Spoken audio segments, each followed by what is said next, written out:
Welcome back, dear viewers. We have been joined here in the studios of Hala, Kuwait with our guest, Dr. Abdullah Habib, Doctor of Psychiatry, Director of Clinical Neuropsychology at Mindwell. Hello and welcome, Doctor. Hello, thank you for having me. You're most welcome. Doctor, could you please tell us more about borderline personality disorder and its symptoms? So borderline personality disorder is one of the personality disorders that has several symptoms that occur in people with characteristics of everyday life. And that's why we call it a personality disorder and not, for example, purely a psychiatric condition. Yes. It's one of the most common personality disorders that we tend to see among all personality disorders, and the most recognized as a personality disorder, because all the other ones tend to sometimes have overlapping symptoms with other conditions. But borderline personality disorders has its unique mark that has gotten a fair amount of recognition. So the main characteristics of borderline personality can be divided into or grouped up into four main categories. These are not the symptoms, but we group up the symptoms into these four main categories. Yes. The first one being emotional instability. The second one being impulsivity and risky behaviors. The third one being disturbed patterns of thinking. And the fourth being intense but unstable relationships with people. And these what we tend to see as the four main categories. Another way to think about borderline personality disorder is, or an easier way to think about it, is someone that has difficulties regulating their emotions or how to control their emotions. So we sometimes think of it as emotional regulation or emotional dysregulation. So because of that, there has been a call for changing the name of the condition, that they don't want to call it borderline personality disorder because it doesn't really encapsulate the meaning of the condition. Yes. And there have been more of a kind of a stand-up or a cry from the scientific communities and the clinical experts to start calling it something on the lines of emotional intensity disorder, emotional regulatory disorder, or emotional deregulatory disorder.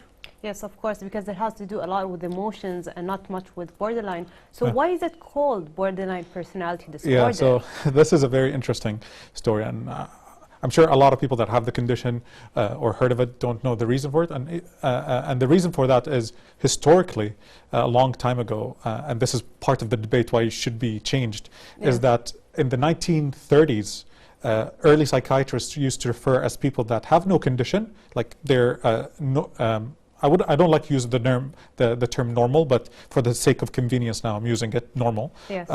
They tend to have times where they change in behavior to the point of borderline schizophrenia. So they're not schizophrenic, it's not schizophrenia, but their behavior becomes almost borderline to the becoming schizophrenia. Yes. And that's when they started using that term, introduced it. But by the 1970s, more introduction has been, or they studied it more a little bit, and a psychoanalyst known as Otto Kernberg looked into it more and saw that the condition is more of a borderline between two states, which is psychosis, as in what they referred to before as schizophrenia, the psychosis aspect of hallucinating and delusions, and something known as neurosis. Neurosis is your ability to regulate your emotions and control your emotions. So he referred it as a condition in the borderline between these two. So the name stuck as borderline, and it's used every day today, but I don't really think it helps the condition, or does it explain it more. So I would be one of the people to say it's time for a change of that name in order for it to be understood better by the patient that gets diagnosed with that and the people that hear about it. Yes, because it can be very confusing because of the name. It kind of doesn't go with the symptom of the disease, or we might say this borderline disorder. Yeah. So as you mentioned last week that this is the most common disorder here in Kuwait. So what do you think is the factors that makes it so? Well, it's one of the most common ones. To be honest, I don't know why it's the most common one. We don't know a lot of the reason, but we know what causes the condition. Yes. So in order for us to know exactly why, we need to conduct a study basically on Kuwait and see why this is a very common one. Last week I was speaking why OCD and social anxiety was common, and there's scientific evidence to support the the hypothesis that I came up with, or the thought process that I came up with of why it's common. But with borderline, since the personality trait is not a very easy way to come up with the aspect of why it's so common. However, some of the factors contributing to why or how it's common, or why it's or what causes it or what contributes to it, is that someone grew up in a environment that's not a very healthy environment, along with let's say genetic factors and biological factors that play part in any mental condition. Yes, Borderline personality, sorry, not bipolar. Borderline personality is a big aspect of it is environmental. So we see it in people that have been victims of trauma, sexual, physical, emotional abuse, neglect by parents, not being monitored by their parents and how to regulate their emotions, not knowing how to deal with everyday life stress.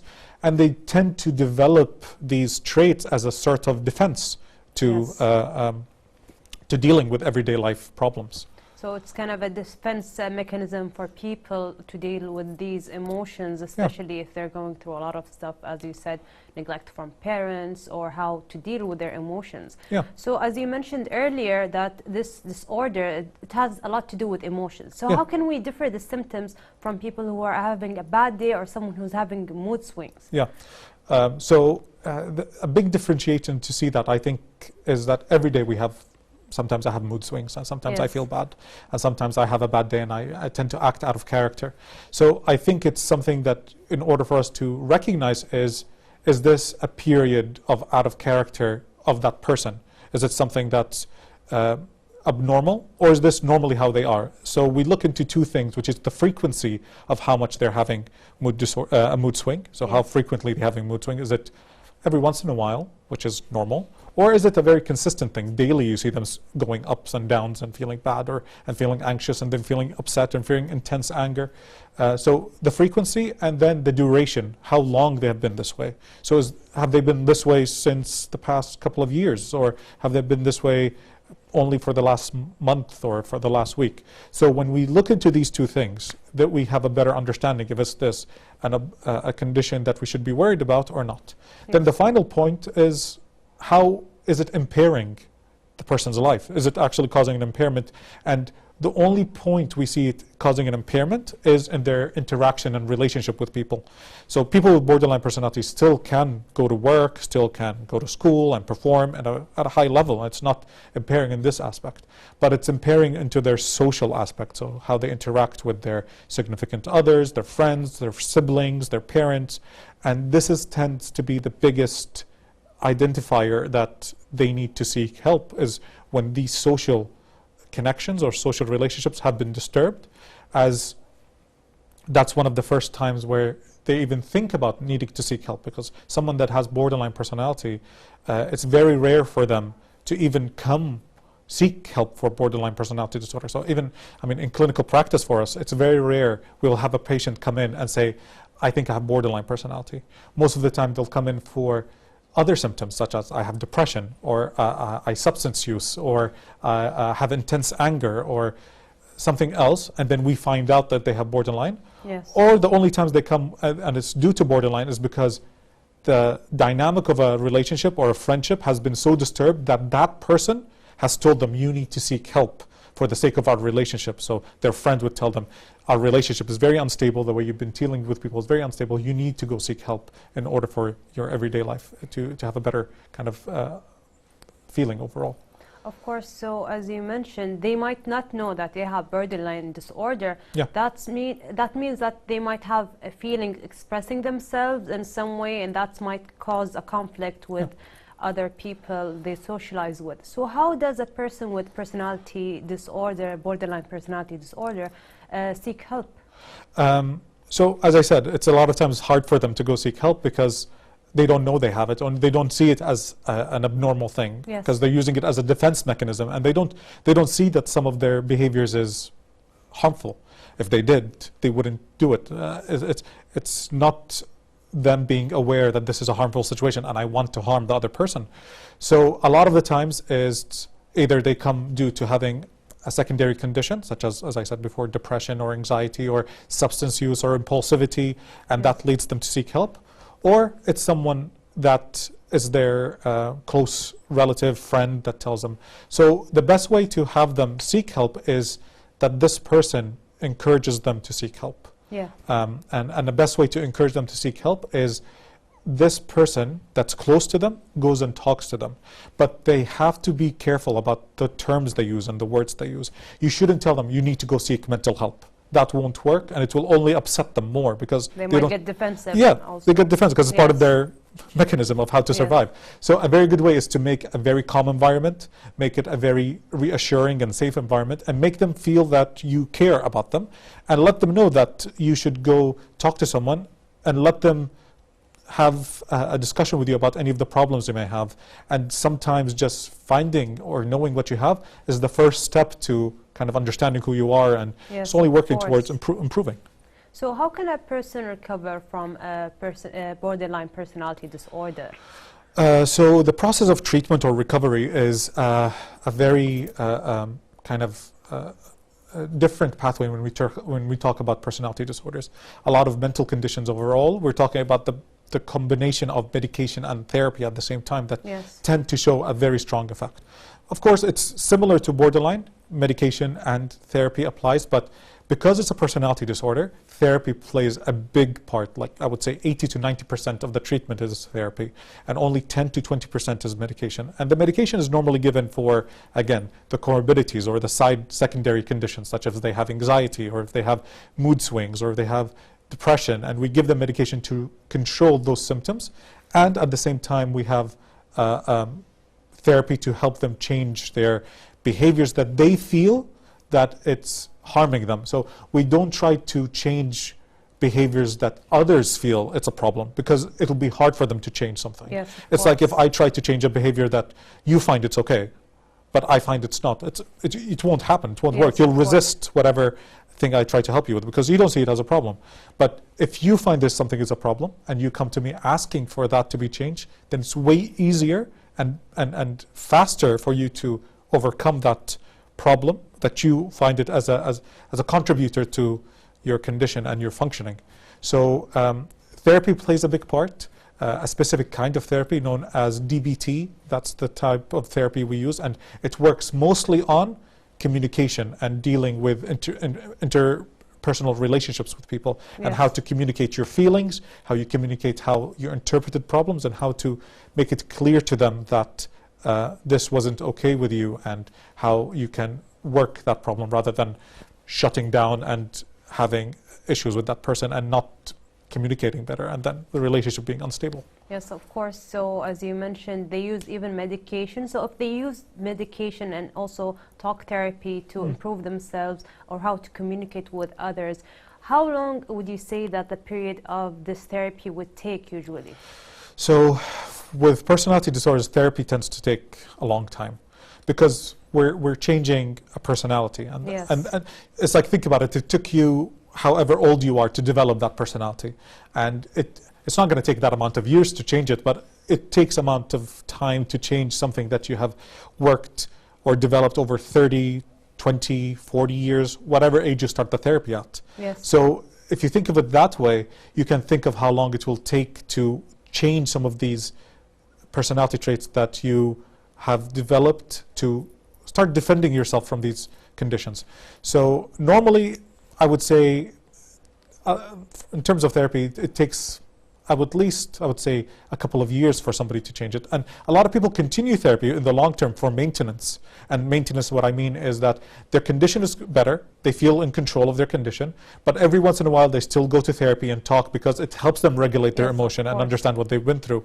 Therefore, it makes it easier for them to deal with people and not have their previous habits that they have overcome with hard work and therapy and medication come back to them, because it's been a habit of theirs to use it as a defense mechanism to protect themselves. And it's all, if you think about it, it's all of them trying to protect themselves from being hurt or being in a situation where they might feel abandoned or feel rejected or feel separated by people. So it's never a condition where they're being malicious or they want to hurt you or they want to be really mean to you. So you will see a kind of a personality trait of them ending things before you end them. Yes, So that way they're protecting themselves. yeah, because instead of you, let's say, you have a friendship with someone, if they ended it first, then you don't have the opportunity to end it.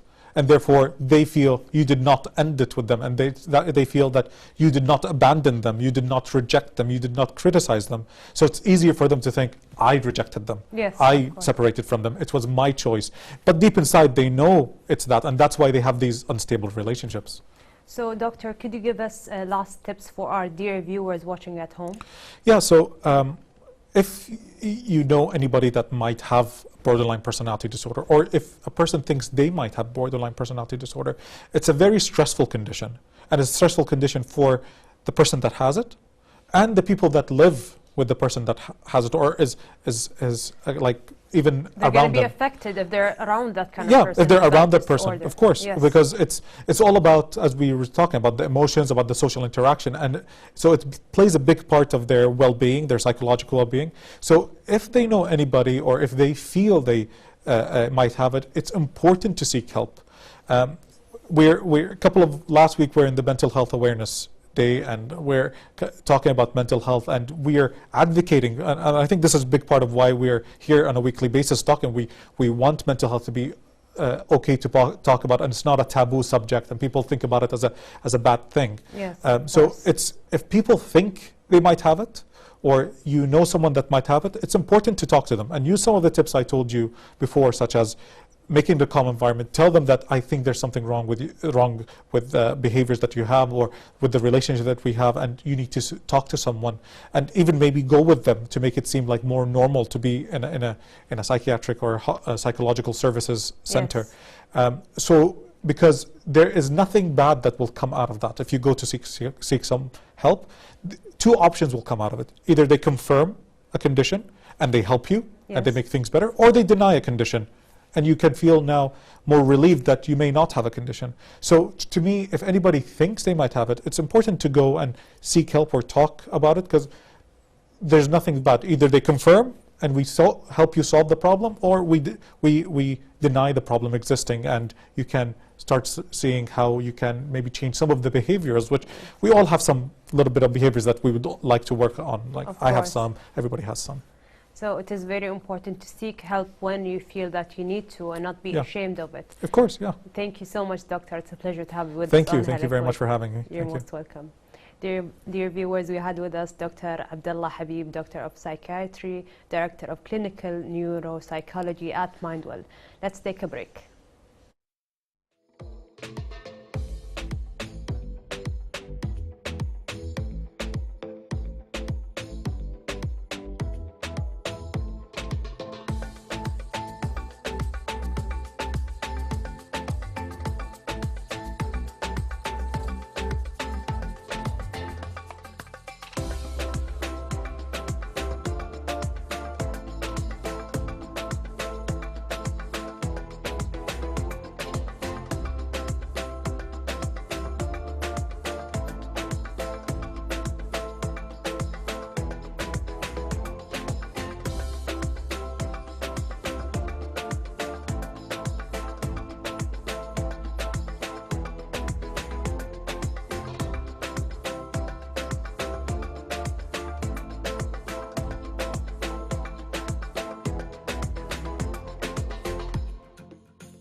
And with that, we have reached the end of our episodes for this evening. I hope you enjoyed tonight's special content. Till we see you next time, have a wonderful evening, stay safe, and good night. The viewers, have a great night and enjoy.